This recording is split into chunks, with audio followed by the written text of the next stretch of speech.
सीधा सवाल में बात तो दिल्ली की, दिल्ली विधानसभा चुनाव की, दिल्ली के घमासान की, और इस घमासान में शुरू हो गया है हिंदू मुसलमान भी। ये न्यू नॉर्मल है भारतीय राजनीति का, चुनावों का। हिंदू मुसलमान तो होना ही होना है। हालांकि उसे जामा भी एक पहनाया जा रहा है, और जामा है बांग्लादेशी का। तार कहां से जोड़े जा रहे हैं? सैफ अली खान पर जो हमला हुआ मुंबई में, उनके घर पर हमलावर एक बांग्लादेशी निकला। अब वो बांग्लादेशी के बहाने ये हिंदू मुसलमान भी हो रहा है। रोहिंग्या आ गया फिर से। अरे बड़े परेशान हो रहे थे आम आदमी पार्टी के लोग कि सैफ अली खान पर हमला हो गया। अब वो चुप हैं, क्योंकि हमलावर जो था वो बांग्लादेशी निकल गया। पर ये बांग्लादेशी जो दिल्ली में आते भी हैं और आ रहे हैं, शिनाख्त होती रहती है, उनको वापस भी भेजा जाता है, वो सीधे बांग्लादेश से दिल्ली में ही टपक जाते हैं क्या?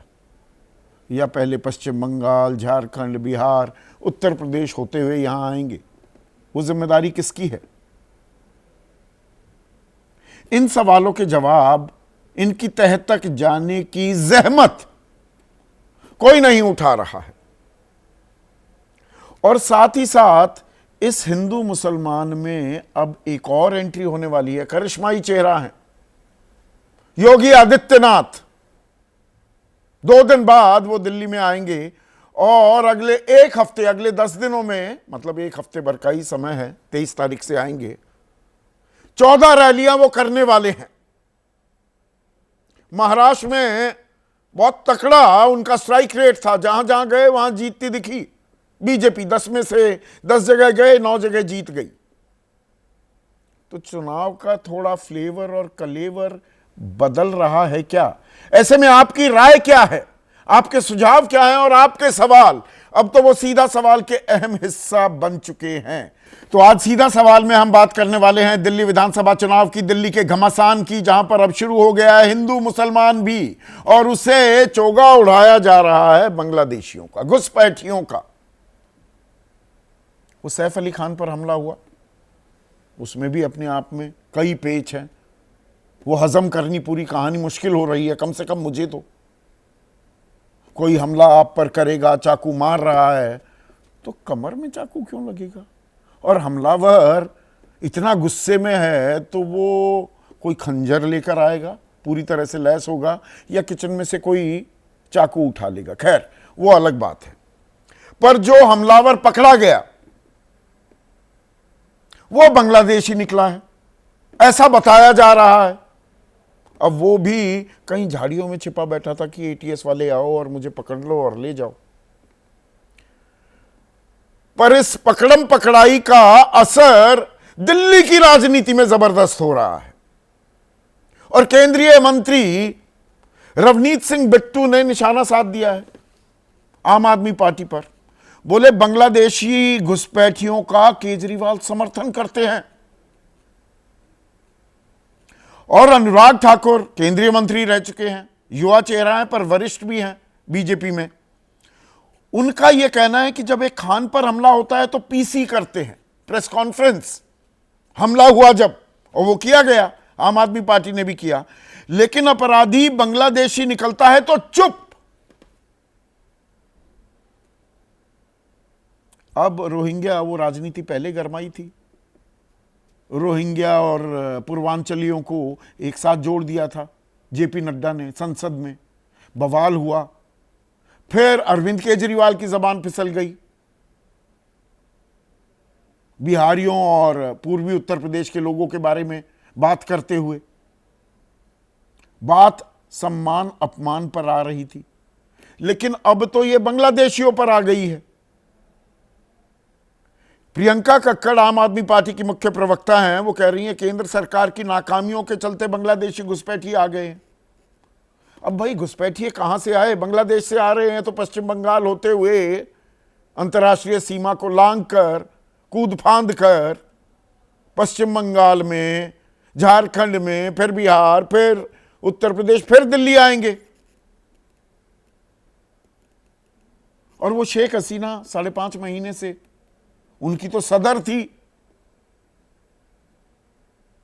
सत्ता उन्हीं की चल रही थी बांग्लादेश में, जब ये तथाकथित रोहिंग्या भारत में आ रहे थे, घुसपैठिए घुस रहे थे। तो वो 5.5 महीने से भारत में क्या कर रही हैं? इंग्लैंड ने भी उन्हें अपने देश में आने से मना कर दिया, हम खातिर तवज्जो कर रहे हैं। पर दरअसल खेल हिंदू मुसलमान का है क्या? ये तो सिर्फ ऐसे ही चोगा उड़ा दिया। बात तो हिंदू मुसलमान की है। बटेंगे तो कटेंगे। वो कपिल मिश्रा ने कुछ पोस्टर वगैरह नामांकन भरने जा रहे थे तो वो पोस्टर लेकर कार्यकर्ता दिखाई दिए। पर 23 तारीख से, आज से 2 दिन बाद, तीसरे दिन योगी आदित्यनाथ भी दिल्ली में आने वाले हैं। और योगी आदित्यनाथ दिल्ली में 23 जनवरी को 3, 28 जनवरी को 4, 30 जनवरी को 4 और 1 फरवरी को 3 रैलियां करने वाले हैं। 14 रैलियां कुल मिलाकर। गोंडा, शाहदरा, मुस्तफाबाद, किराड़ी, द्वारका, उत्तम नगर, जनकपुरी, राजेंद्र नगर, पालम, बिजवासन, छतरपुर, मेहरौली, पतपड़गंज।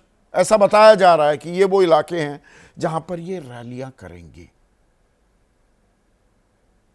तो ये संयोग है, प्रयोग है। उसी वक्त जब वो आ रहे हैं, बटेंगे तो कटेंगे के पोस्टर्स भी अब लगने शुरू हो गए हैं। और महाराष्ट्र में तो जबरदस्त सफलता भी हासिल की थी। योगी आदित्यनाथ ने 13 सीटों पर प्रचार किया, उसमें से 12 बीजेपी जीत गई। 92% का स्ट्राइक रेट हो जाता है। लेकिन यहां पर अरविंद केजरीवाल ये भी याद दिलाते दिख रहे हैं कि ये बटेंगे तो कटेंगे, ये नारा झारखंड में नहीं चला तो दिल्ली में भी नहीं चलेगा। दरअसल झारखंड में 14 सीटों पर प्रचार किया था योगी आदित्यनाथ ने, उनमें से बीजेपी 5 ही जीत पाई। तो 36% ही स्ट्राइक रेट था। अब संजय सिंह आम आदमी पार्टी के वरिष्ठ नेता हैं, राज्यसभा सांसद भी हैं। वो कह रहे हैं बीजेपी के पुरखों ने जिन्ना की मुस्लिम लीग के साथ सरकार बनाई। वो बनाई थी, श्यामा प्रसाद मुखर्जी, बंगाल में सरकार बनी थी। पर वो तो पुरानी बात हो गई। असल हिंदुत्व यूएसपी किसका है? वो तो बीजेपी का हो गया है। और मुस्लिम वोट बैंक को लेकर बीजेपी हिंदू लामबंदी की बात कर रही है और साथ ही साथ क्या ये उम्मीद भी लगाए बैठी है कि कांग्रेस सेंधमारी कर लेगी। भाई मुस्लिम तो वोट देने वाले नहीं बीजेपी को, और आंकड़े इस बात की तस्दीक करते हैं। सीएसडीएस के आंकड़े आपके सामने मैं पेश कर रहा हूं। दिल्ली में जो मुस्लिम वोटिंग पैटर्न है, 2015 में आपको 77% मुसलमानों ने वोट किया, 20% कांग्रेस के पास गए। और 2020 में पिछले विधानसभा चुनाव में यह आंकड़ा 77 से बढ़कर 83 हो गया और कांग्रेस के खाते में सिर्फ 13% गए। तो क्या कांग्रेस 2015 के 20% से ऊपर भी मुस्लिम वोट बैंक अपने खाते में लाती दिखाई दे सकती है क्या? यह उम्मीद बीजेपी लगाए बैठी है। 12 सीटें तो ऐसी हैं जहां पर 20 से 65% तक की आबादी है। 65% की आबादी है सीलमपुर में मुसलमानों की, और यहीं पर पहली चुनावी रैली भी की। किसने? राहुल गांधी ने। और सीधे निशाना किस पर साधा? किस पर? बीजेपी पर नहीं, आम आदमी पार्टी पर, अरविंद केजरीवाल पर। तो यहां पर मुस्लिम वोट बैंक क्या छिटकेगा? लेकिन इस हिंदू मुसलमान में एक और दिलचस्प आंकड़ा आपके सामने रख दूं दर्शकों, वो है हिंदू वोटिंग पैटर्न का। 2015 में 51% हिंदुओं ने आम आदमी पार्टी को वोट दिया, सिर्फ 37% ने बीजेपी को। और उससे 6 महीने पहले ही, 8 महीने पहले ही नरेंद्र मोदी देश के प्रधानमंत्री बने थे पहली बार। बीजेपी को बहुमत मिली थी अपने दम पर। 30 साल बाद कोई पार्टी बहुमत लेती दिखाई दी थी। 282 सीटें आई थी। और 2020 में यह थोड़ा बदल गया। अब खेल समझिए, 48% आम आदमी पार्टी के पास गया, सबसे बड़ा चंक हिंदुओं का। बीजेपी के पास लेकिन 46% यानी कि 9% हिंदू ज्यादा वोट करते दिखाई दिए बीजेपी को। तो बीजेपी क्या ये चाह रही है कि यह आंकड़ा 50 से पार हो जाए, और उधर 20 से ऊपर फीसदी मुसलमान कांग्रेस को वोट करते दिखे। इसी के इर्द गिर्द अब रणनीति भी बनाई जा रही है क्या? ऐसे में आज का सीधा सवाल, दिल्ली का घमासान शुरू हिंदू मुसलमान और रेवड़ी भी बांटेंगे और समाज भी। रेवड़ियां जबरदस्त तरीके से बंट रही हैं, लेकिन समाज भी आप बांट रहे हैं क्या? हिंदू मुसलमान में भी, और फिर हिंदुओं में दलित अलग, दलितों पे भी नजरें इनायत करने की कोशिश कर रही है संविधान की दुहाई देकर कांग्रेस पार्टी। चर्चा में मेरे साथ बीजेपी की तरफ से प्रोफेसर सौरभ मालवीय, कांग्रेस के राष्ट्रीय प्रवक्ता आलोक शर्मा, आम आदमी पार्टी के राष्ट्रीय प्रवक्ता ऋतुराज झा, आजकल बड़ी सुर्खियां बटोर रहे हैं, सोशल मीडिया पर वायरल भी हो रहे हैं, वरिष्ठ पत्रकार विजय त्रिवेदी, और एक और वरिष्ठ पत्रकार विनोद अग्निहोत्री भी इस चर्चा में जुड़ेंगे। अभी उनकी कुर्सी यहां खाली है, पर लड़ाई तो कुर्सी की हो रही है।